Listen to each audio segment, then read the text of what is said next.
Welcome to GSL.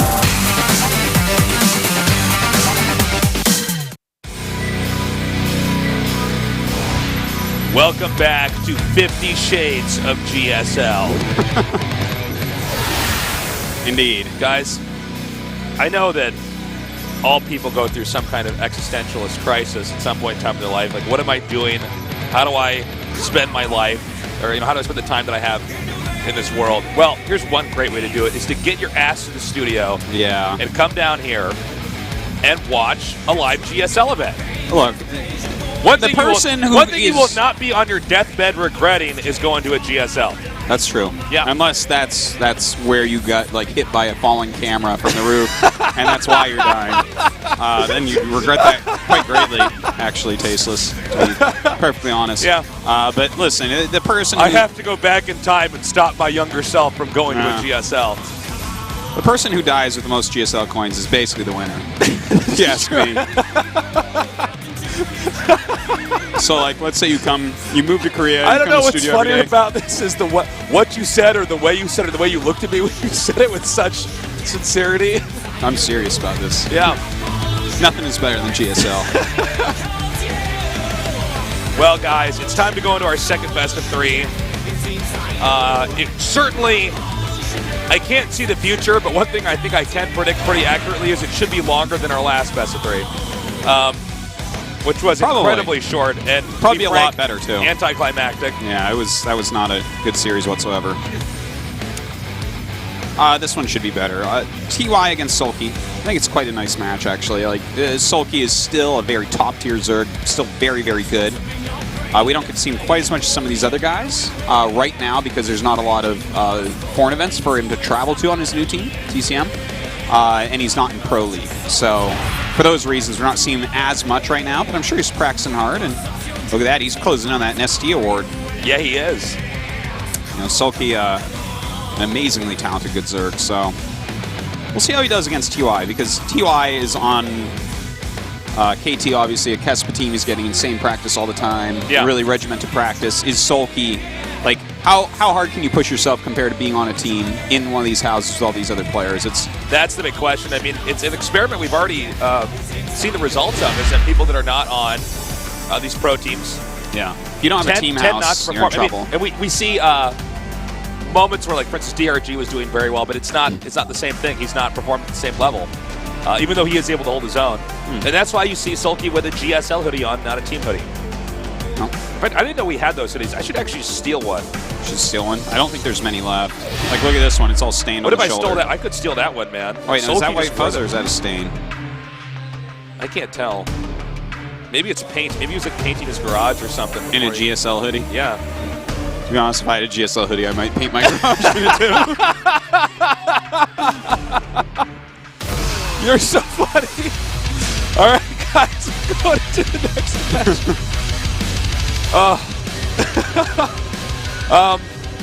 In the upper left, in the red, our Terran player. He is KT roster TY.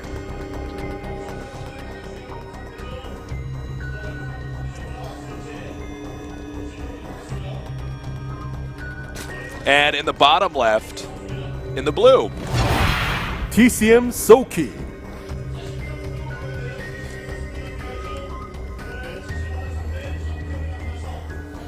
All right. Sorry, go ahead, Artos. I'm sorry, I have a runny nose, guys. I gotta blow my nose up. My favorite part of cast in the GSL with Tasteless is how every time he has to blow his nose, he announces it on the cast. It's you wonder why I do that, actually. It's like because I have this fear that, I'm in the cast, right? So I can't hear what it's like in the audio, but I'm always wondering if there's just faint sound, a baby elephant. Everyone hears you. So I want to engage the viewer and you know what it reminds me of? Yeah. Like at home, every time my little girl needs to pee, she lets me know. Yeah. And I'm like, wow, here I am with my adult friend Tasteless, same thing basically. Look, it's Valentine's Day and all I want to do is be your little girl, Artosis. So. Oh my. Well, Soulkey scouting quite heavily for any proxy axes. Not going to find any. TY. I call him Ty sometimes. I don't like it. In fact, I'm going to just say this right now. He's TY. He's not Ty. I know he's TY. But I call him Ty sometimes. I've heard other people call him Ty, and it bothers me. It bothers you? I lose you want to talk about it? I lose a lot of sleep. Yeah? First thing I wake up in the morning feeling is this kind of rage, you know. Yeah? Calling him. Because people call him Ty? Yeah. Yeah? It really bothers me. Yeah? Yeah. That's really fascinating. There's nothing wrong with you at all. I wish my life was so amazing that I could be angry about stuff like that. Look, I think the same way we don't call MMA Ma, we call him TY. MMA, TY. It's a great way to brand yourself. MC, not just Mick? No, not Mick. Yeah, exactly. Not Mick. Or Mick. Definitely not Mick. Is there one that is supposed to be an abbreviation that we actually call? Well, SOS better not be Seuss because that is just Sauce. Sauce? Sauce. Okay. What about Sue? Maybe it's SOO. Because we call it SOS. Why do we call it? Oh my God, you are right. Well, Whoa, we call him that because part of his name is Sue. Oh, that's why. true. That's okay. actually. Whoa, okay. Let me save you from Heart yourself palpitations gone down. Yeah. Thank you. Well, it's a fascinating conversation. Yeah. Speed has just started, so let's have another one. It's a good thing you guys aren't in class right now because we're talking about important stuff. Oh, man. Well, it's going to be, for sure, a better TvZ than what we just casted before. In fact, I'm 100% certain that Yoda will not make it out today just based off how horrible that best of 3 you don't was. Come back from that. That is like he slipped on the banana peel and fell down onto the bench that had wet paint on it, only to get up and stack up on a rake that hit him in the nose. And as he left in shame, a piano that was held up by only one string somehow broke and landed on him. That's what that was. Well, I mean, held by one string, I don't think you'd say somehow broke. Like, obviously it was going to break. He was just very unlucky to be walking under it at that time. Thank you, Artosis. Yeah, no problem. What kind of person would do that anyways? By the way, there's a bunch of lings being made. Not like a ton, but enough that if there's no bunker, maybe you can get in there and get in a CV or two. Something like that. There are Hellions on the way and a second factory. So looks like TY wants to get pretty aggressive with these Hellions. Could be 2-factory Blue Flame. Might be going into mech as well. It's very popular on this map. With these two players, I think this should be a pretty good match. I think most people that watch a lot of StarCraft would probably say Soulkey is 100% going to win, but I think actually TY has a very good shot. Yeah, absolutely.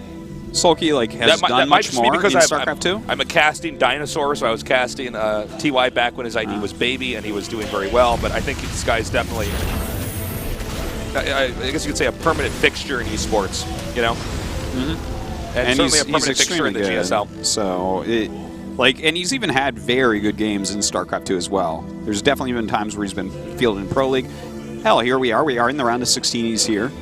TY plays some very good StarCraft. He's just not like super consistent and he's not completely where people expect him to be, basically. But right now he's doing a very strong strategy against Soulkey. One that definitely could pay off here. Soulkey's coming in here now, doing some damage to these SCVs. This is a crappy situation for Terran because he's going to lose workers no matter what. Yeah. So he's look at how many SCVs he's losing. Yeah, not only killing SCVs, but also interrupting the mining. Will have to be transferred back over there. It's a bit painful, kind of like what we saw in the Yoda Life game, unfortunately. Losing like way more than he probably should have. Now, Blue Flame is almost done, and he is getting that armory, so this, like, even though we saw a lot of damage done there, let's not forget, we did see Dark, for instance, damage on this map, MMA, quite a bit, and then MMA just walks across the map, makes Hellbats, and then does twice as much damage back to him. I feel like this is one of these maps where there's enough space that there really is a lot of room for recovery. More so than a lot of maps, for sure. Yeah. Like Overgrowth or something. I'm like, ooh, you know, it might be a little bit tougher to recuperate from here. And so we have the Hellbat push here. Oh.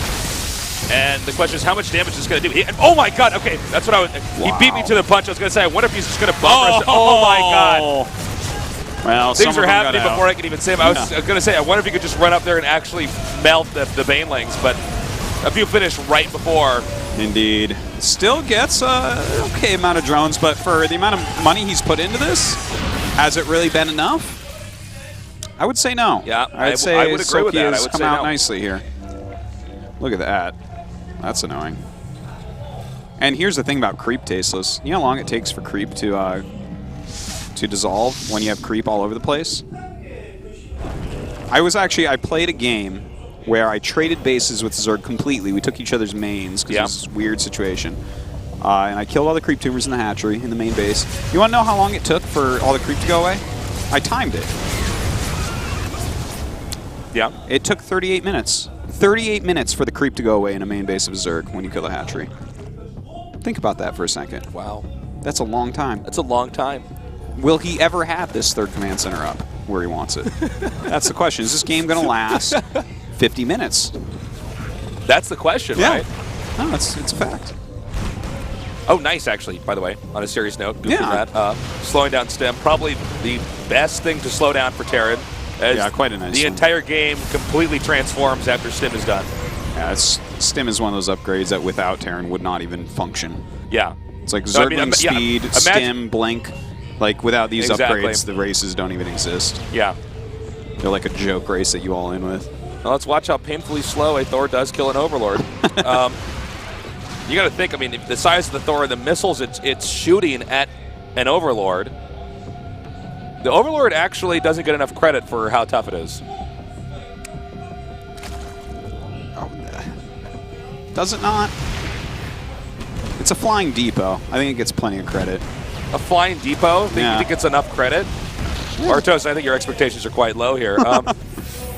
Now, we have the Mutas just continuing to force the Terran to defend as much as possible. And we're going to see in a second here if TY can comfortably get a third base while having enough adequate defense to not get in a deficit economically here. It's kind of interesting because Soulkey is focusing on roaches, and that scan does in fact show that he's upgrading at the Roach Warren. So that's very, very telling right now, and we see him in fact land the factory for another tech lab, which tells me he's probably going to make quite a few siege tanks here.